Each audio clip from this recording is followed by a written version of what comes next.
convention nationale de l'ADN Mali, le point des activités et définition de nouvelles orientations. Lancement de l'association des journalistes pour l'insertion des jeunes et la lutte contre l'immigration clandestine sont les titres de cette édition. Mesdames et messieurs, bonsoir.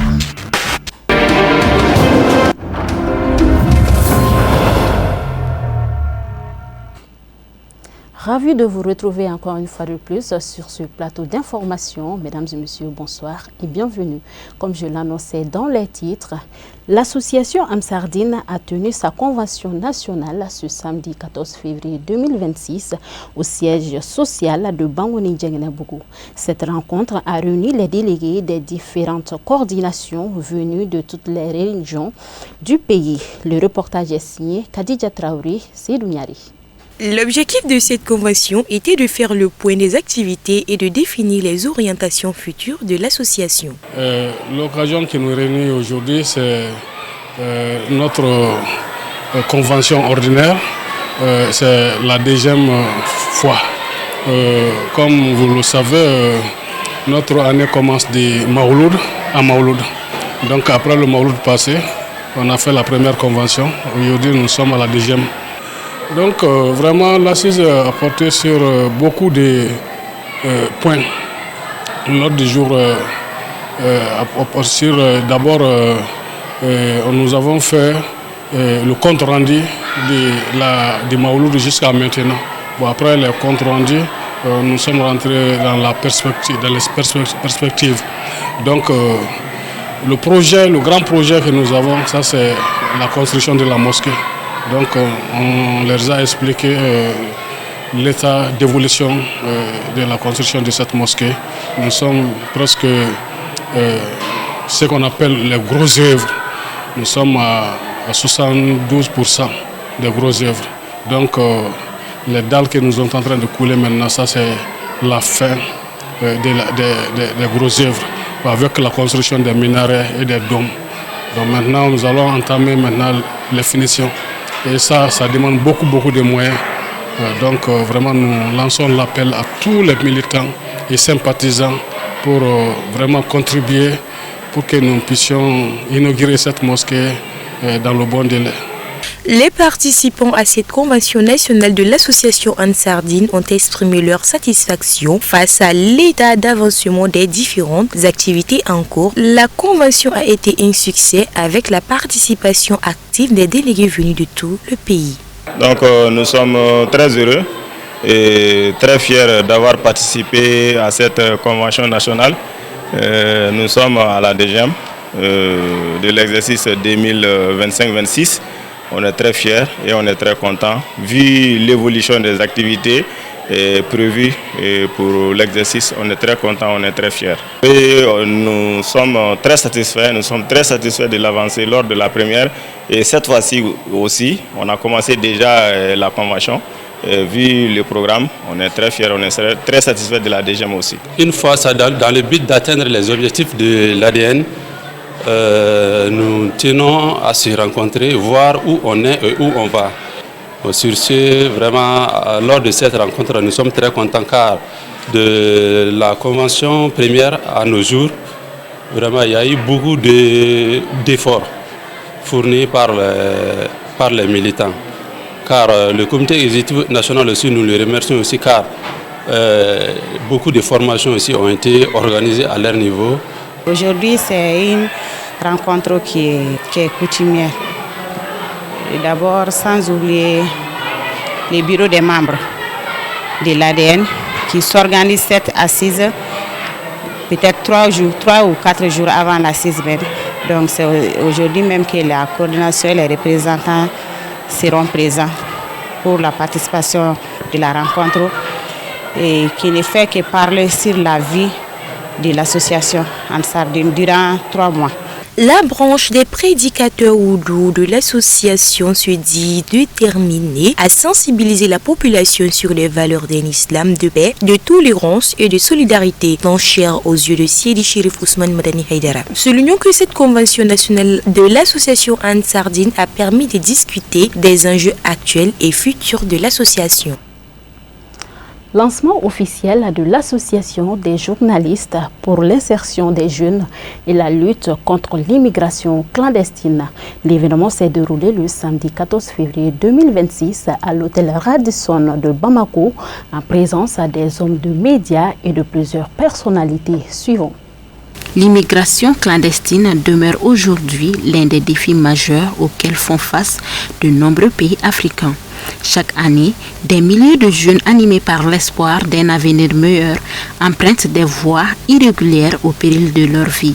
Motivés par le chômage, la pauvreté ou encore le manque de perspective, ces candidats à l'exil s'engagent dans des traversées dangereuses à travers le désert et la mer. Pour lutter contre ce fléau, des initiatives de sensibilisation voient le jour, notamment à travers l'Association des journalistes pour l'insertion des jeunes et la lutte contre l'immigration clandestine, Agilic Mali. Préparer les jeunes avant de partir à l'immigration, de les sensibiliser sur l'immigration irrégulière dangereuse sur les mers et le sable sans qu'ils n'ont pas les papiers requis. C'est de leur dire que ce n'est pas tout le temps qu'on peut réussir à l'immigration. C'est attirer l'attention que l'immigration doit se faire quand il y a un métier, quand il y a un papier, quand tu es connu. Et que l'immigration n'est pas forcément réussite. Si tu n'as pas réussi, tu peux revenir au pays. Et quand il y a 500 000 ou 1 million, ce n'est pas la peine de partir à l'immigration. Il faut l'investir dans un projet au Mali, tu peux réussir. Et notre but, c'est de dire que tous ceux qui ont réussi aussi ont souffert. Ce n'est pas facile. Vous avez vu les nombreux mois, vous avez vu le film. Donc, il ne faut pas partir parce qu'on doit partir parce que quelqu'un a réussi. Il faut partir parce qu'on est prêt, on s'est préparé. Et on doit devenir un soutien, mais on ne va pas devenir une misère. À tour de rôle, les invités ont exprimé leur choix face au lancement d'une association qui non seulement sensibilise la jeunesse au danger de l'immigration clandestine, mais constituera aussi un espoir pour promouvoir des alternatives locales, notamment la formation et l'entrepreneuriat. Cette initiative est venue à point nommé, car quand les journalistes s'investissent dans quelque chose, ça fait beaucoup d'écho. Cette association qui vient de s'immiscer dans cette issue aussi sensible pour notre pays et puis pour notre jeunesse, et je crois que ça va porter fruit. Moi, au niveau du Haut Conseil, on a adopté un programme avec une ONG italienne qui encourage, qui prépare, qui enseigne les candidats potentiels à la migration, de les former légalement à la langue, à une spécialité très bien donnée. Donc à la fin de la formation, ils ont été attribués des attestations et maintenant ils sont dans l'attente. Au moment venu, ils vont partir légalement. Selon le représentant de l'Union européenne en République du Mali, l'immigration clandestine est avant tout une stratégie humaine. Une problématique qui appelle à une réponse collective, durable et axée sur le développement local, afin d'offrir à la jeunesse des raisons d'espérer et de réussir chez elle. Avant de conclure, il a félicité le président de l'Agilic Mali et les membres pour cette belle initiative. Je vais vous remercier à vous pour la sensibilisation. Je vais dire ça en faveur de l'Espagne. Moi, je suis espagnol. Je suis ici pour l'Union européenne, mais je suis espagnol. Et ça, c'est dans mon cœur, bien sûr. Et je vais vous encourager pour me pousser. Il faut me pousser à moi. Il faut pousser le gouvernement malien pour qu'on fasse des rencontres pour trouver une solution. Une solution pour l'immigration légale et une solution pour le développement du pays. Alors, c'est la société civile qui doit faire ça. Moi j'ai beaucoup de choses à faire, mais le gouvernement, je suis sûr qu'il aura beaucoup plus. Ils sont avec... Alors il faut quelqu'un qui nous rappelle, écoute, c'est un problème, il faut trouver une solution. Pour rappel, les mots de bienvenue du représentant du maire de la commune 4 du district de Bamako avaient donné le ton de la cérémonie. La projection d'un reportage visant à mieux sensibiliser la population aux dangers liés à l'immigration clandestine ainsi qu'au cimetière des îles Canaries où reposent les immigrants décédés en tentant la traversée ont constitué les temps forts de ce lancement officiel de l'Association des journalistes pour l'insertion des jeunes et la lutte contre l'immigration clandestine. Volet santé, la jeunesse de la Ligue malienne des imams et érudites pour la solidarité islamique au Mali, l'IMAMA, a organisé pour la 6e fois la journée de consultation médicale gratuite à l'intention des musulmans de la commune 1 du district de Bamako. C'était ce samedi 14 février 2026 dans la grande mosquée de Korofina Nord. Le reportage est signé Lala Kouyaté, Seydou Niari. La couche juvénile de la Limama a une fois de plus respecté sa tradition, celle de la consultation médicale gratuite en faveur des fidèles musulmans en prélude du mois béni de Ramadan. Cette activité pleine de signification vise à constater l'état de santé de tout un chacun pour avoir une garantie sanitaire avant d'entamer les actes spirituels du Ramadan qui s'approchent à grands pas. Donc le but, c'est d'appeler les musulmans, n'est-ce pas, les fidèles musulmans et musulmanes, afin de connaître leur état de santé avant d'entamer les mois bénis de Ramadan. Parce qu'on sait que pendant ces mois-là, certains parmi nous viennent sans connaître leur état.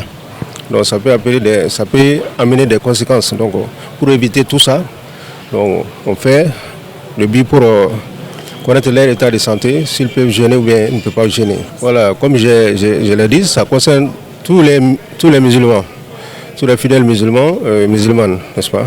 Que tu sois imam ou bien membre d'une commission, n'est-ce pas, de la mosquée, ou bien tu sois un simple musulman, donc tout le monde est concerné. Depuis 2008, on a commencé.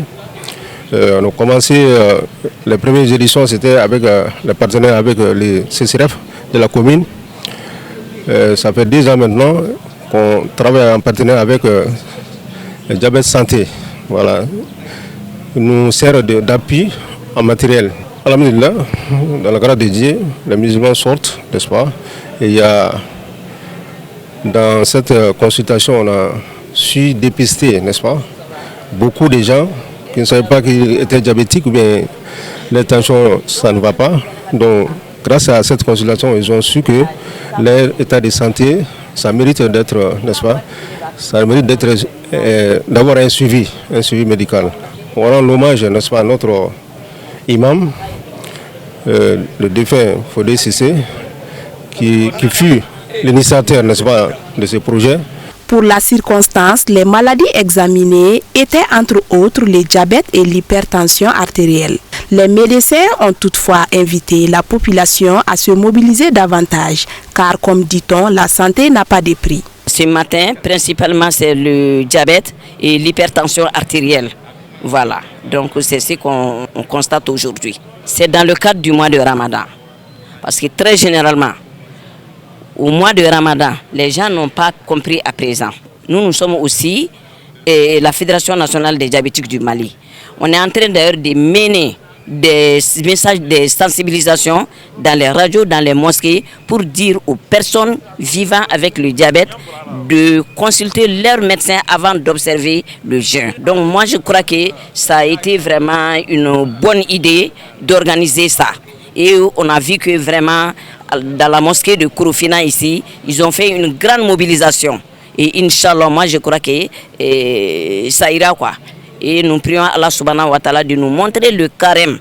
Au terme de cette 6e édition, les bénéficiaires ont témoigné leur satisfaction et souhaitent la pérennisation de cette activité qui est tant nécessaire pour la population de la commune en général et surtout les personnes âgées en particulier. À noter que cette journée de consultation médicale gratuite initiée par la Limama a vu la participation de plusieurs fidèles, hommes et femmes, venus des différents quartiers de la commune 1 du district de Bamako pour se faire consulter. Nous partons à Kéniéba. La salle de conférence du conseil de cercle de Kéniéba a abrité la conférence du bureau exécutif de la tripartite de Kéniéba ce vendredi 13 février 2026. Portant sur l'historique du mouvement, elle a rassemblé les autorités locales de Kéniéba venues être témoins oculaires de cette importante rencontre des membres du BET de la tripartite. Nos envoyés spéciaux, Tenenya Traoré, Ibrahim Koulibaly. Les mots de bienvenue du représentant du chef de village et le chargé des affaires courantes de la mairie de Kéniéba ont donné le temps de cette conférence du BET. Cette organisation juvénile bipartite à ses débuts et servant de trait d'union entre deux pays, notamment le Sénégal et le Mali, est rejointe quelques années plus tard par la Guinée-Conakry et devient la tripartite aujourd'hui. Mesdames, Mesdemoiselles, Messieurs, distingués invités, cette conférence est certes ordinaire parce qu'elle nous permet de baliser le terrain pour une bonne organisation de notre fête sous-régionale. En cette année 2026, en ma qualité de président international du BET, en accord avec mes camarades présidents côté Sénégal et Guinée, j'ai voulu mettre un cachet particulier pour réviser ces prestigieux regroupements qui a résisté à toutes les épreuves du temps, s'améliorant d'étage en étage. La délégation de Kédougou, République du Sénégal, et Mali, République de la Guinée-Conakry, présente à cette rencontre un prélude des activités de la semaine tripartite qui aura lieu au mois de mars en Guinée, se disent satisfaits de la tenue de cette conférence. Ici, nous sommes venus pour parler de l'historique de la tripartite. Nos deux anciens créateurs de la tripartite vont expliquer à l'ensemble des populations de Kéniéba, de Mali et de Kédougou aujourd'hui ici, ce qui est une première pour nous avec cette nouvelle équipe. Effectivement, nous avons une grande activité à faire après parce que la date qui a été retenue pour la tripartite, la rencontre des trois pays dont chaque pays doit se déplacer avec 150 jeunes pour se rendre à Mali. Donc c'est une chose très importante qui va faire une fraternité entre les peuples, une cohésion sociale. Et le thème central de cette année que nous avons retenu, c'est la sécurité qu'on va dérouler en interguinéenne, cohésion sociale, du 26 mars au 2 avril, Inch'Allah. C'est des sentiments de joie, des sentiments de profonde satisfaction, car cette rencontre a été une rencontre réussie. Une rencontre réussie, pourquoi? D'abord par la puissance de mobilisation, réussite par la qualité des interventions, réussite aussi par la détermination des uns et des autres. On a été très bien reçus. Cette rencontre a pour objectif de faire savoir à la jeunesse que cette semaine tripartite a été créée pour unifier les peuples des zones frontalières Mali, Sénégal et Guinée. Ce combat, camarades, n'est pas au-dessus de nos efforts et de nos ambitions. Nous le gazerons sur tous les sentiers de développement servant ainsi d'exemple à suivre en Afrique. Le préfet des cercles de Kéniéba, représentant l'État du Mali, dans son discours d'ouverture, a exprimé sa profonde gratitude envers Mamadou Mfa Kouyaté pour cette grande organisation qui consiste à créer une bonne collaboration entre ces trois territoires qui ont un destin commun. Mesdames et messieurs, cette semaine tripartite qui nous réunit dans cette salle ce matin est l'émanation de la volonté des peuples. Et si les peuples se donnent la main, les États vont suivre. Ce n'est pas pour rien que nous sommes dans cette salle. Nous sommes là en tant que représentants de l'État, en tant que dépositaires de l'autorité de l'État. C'est pourquoi j'engage les trois peuples à travailler davantage, à faire en sorte que désormais cette organisation puisse être une saine émulation dans notre sous-région. La remise symbolique des trophées au président du BET ainsi qu'à deux autres distinguées personnalités pour leur engagement à la tripartite a magnifié la cérémonie. Auparavant, une minute de silence avait été observée en la mémoire de Feu Chérif Ba, le responsable de la tripartite en République de Guinée.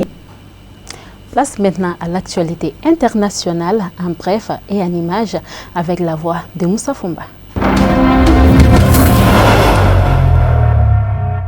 Le Niger et l'Algérie normalisent leurs relations diplomatiques l'ambassadeur d'Algérie au Niger regagne son poste à Niamey avec effet immédiat sur instruction du président algérien, selon un communiqué rendu public jeudi par le ministère des Affaires étrangères. Cette décision fait suite au retour à Alger et à la reprise de fonction le 12 février 2026 de l'ambassadeur du Niger accrédité en Algérie. Le rétablissement des ambassadeurs vise à relancer la tradition de dialogue politique bilatéral au plus haut niveau, selon le communiqué. Le Niger et ses alliés sahéliens avaient rappelé leur ambassadeur après la destruction d'un drone malien par l'armée algérienne en avril 2025. À la suite de cette décision, l'Algérie avait également rappelé son ambassadeur à Niamey. L'ambassadeur algérien à Niamey et son collègue nigérien à Alger reviennent à leur poste après 10 mois de pause. Hassan Mouali, journaliste indépendant, relève les bénéfices de ce rapprochement auprès de Sputnik Afrique. Le Sahel est la profondeur stratégique de l'Algérie. Donc l'Algérie a tout intérêt à renouer ses relations avec ces trois pays. Le projet gazoduc Nigeria-Algérie doit transiter par les pays du Sahel. Face au groupe terroriste, la coordination entre les 4 pays est plus que jamais nécessaire. Cette décision met fin à une longue période de glaciation et ouvre la voie à une coopération régionale renforcée. L'Algérie ne peut pas rester indéfiniment insérée, cernée par des pays presque ennemis. Ne pas avoir des relations diplomatiques, c'est un danger potentiel, souligne Hassan Mouali. Les nations européennes doivent mettre fin à leur dépendance vis-à-vis du soutien militaire américain en renforçant leur coopération entre elles, affirme le Premier ministre britannique Keir Starmer dans un discours qu'il devait prononcer à la conférence de Munich sur la sécurité. Le Premier ministre britannique estime que l'Europe doit remplacer sa dépendance excessive envers son partenaire transatlantique pour une coopération régionale accrue. Je parle d'une vision de la sécurité européenne et d'une plus grande autonomie européenne qui n'annonce pas un retrait des États-Unis, mais qui répond pleinement à l'appel à un partage plus équitable des responsabilités et qui refonde les liens qui nous ont si bien servi, peut-on lire dans le discours de M. Starmer. Il décrit également l'Europe comme un géant endormi, affirmant que son économie dépasse celle de la Russie 10 fois. Parallèlement, il souligne que la prise de décisions aussi importantes nécessite l'obtention d'un large consensus public afin que les mouvements d'extrême droite et d'extrême gauche ne gagnent pas en puissance en proposant des solutions simplistes. L'Allemagne et la France envisagent de leur côté la création d'un parapluie nucléaire européen, a déclaré le chancelier allemand Friedrich Merz. J'ai entamé des discussions avec le président français Emmanuel Macron sur la dissuasion nucléaire européenne, a-t-il déclaré lors de la conférence de Munich sur la sécurité. Nous sommes entrés dans une nouvelle phase de guerre et de conflits ouverts qui nous tiennent en haleine et transforment notre monde plus profondément que nous ne l'avions anticipé depuis de nombreuses années, a-t-il déclaré. Merz a souligné la désintégration de l'ordre international fondé sur des règles. Il faut être encore plus clair. Cet ordre, malgré ses imperfections, même à son apogée, n'existe plus, a-t-il affirmé. Dans une allocution à la nation en mars 2025, Emmanuel Macron a annoncé son intention de négocier avec ses alliés la possibilité de placer les pays européens sous la protection de la dissuasion nucléaire française. L'Allemagne, la Pologne, la Lituanie et le Danemark ont déjà fait part de leur volonté d'aborder la question. Selon le Financial Times, les alliés européens des États-Unis envisagent la création de leur propre bouclier nucléaire face à la volonté de Washington de renouer des relations avec la Russie. Les forces armées des États-Unis se préparent à une éventuelle opération militaire contre l'Iran qui pourrait durer plusieurs semaines, a rapporté Reuters, citant 2 responsables américains anonymes. D'après leurs informations, les plans de la prochaine opération sont déjà établis. Il sera plus complexe que l'attaque menée l'année dernière contre la République islamique et pourrait viser non seulement l'infrastructure nucléaire iranienne, mais aussi ses agences gouvernementales et de sécurité. Dans le même temps, Washington s'attend à des représailles de l'Iran, ce qui pourrait accroître le risque d'un conflit régional, a indiqué l'agence. Le 26 janvier, Trump a déclaré que Washington avait envoyé une importante armada vers l'Iran et a exprimé l'espoir que Téhéran s'engagerait dans un dialogue et conclurait un accord renonçant aux armes nucléaires. Le dirigeant américain a averti que la prochaine attaque sera bien pire que les frappes iraniennes de l'été 2025. Ne laissez pas cela se reproduire, a-t-il ajouté. L'Iran et les États-Unis ont tenu une nouvelle série de pourparlers sur le programme nucléaire de Téhéran à Oman le 6 février. La délégation de Téhéran était dirigée par le ministre des Affaires étrangères Abbas Araghchi et la délégation américaine par l'envoyé spécial du président Steve Witkoff. Toute tentative de retour sur la voie de la militarisation se soldera par une défaite écrasante pour le Japon, a averti le ministre chinois des Affaires étrangères Wang Yi. Le Japon a jadis envahi la Chine sous prétexte d'une prétendue crise de survie. S'il retombe dans ses travers, il signera sa propre perte. S'il prend à nouveau des risques, sa défaite sera encore plus rapide et encore plus cuisante, a-t-il déclaré lors de la conférence de Munich sur la sécurité. Le chef de la diplomatie chinoise a souligné que les déclarations erronées des dirigeants japonais concernant Taïwan révèlent les ambitions tenaces du Japon d'envahir et de coloniser l'île, ainsi que le spectre persistant d'une résurgence militariste. Wang a insisté sur le fait qu'il est essentiel de tirer les leçons de l'histoire, faute de quoi les erreurs du passé se répéteront. Les personnes de bonne volonté doivent rester vigilantes. Surtout, le peuple japonais doit se prémunir contre toute nouvelle manipulation et assujettissement par les forces d'extrême droite et les idéologies extrémistes, a ajouté Wang. Tous les pays épris de paix devraient également mettre le Japon en garde à ce sujet. Par ailleurs, Wang a réfuté l'affirmation selon laquelle la situation dans la région Asie-Pacifique est de plus en plus tendue. D'après lui, l'Asie continue de préserver la paix et même le récent conflit à la frontière entre le Cambodge et la Thaïlande a été rapidement résolu grâce aux efforts de toutes les parties concernées. La Chine est devenue un pilier de la paix en Asie. Acteur majeur du maintien de la paix à l'époque moderne, la Chine continuera de jouer un rôle constructif pour garantir la paix et la stabilité régionale, a-t-il ajouté.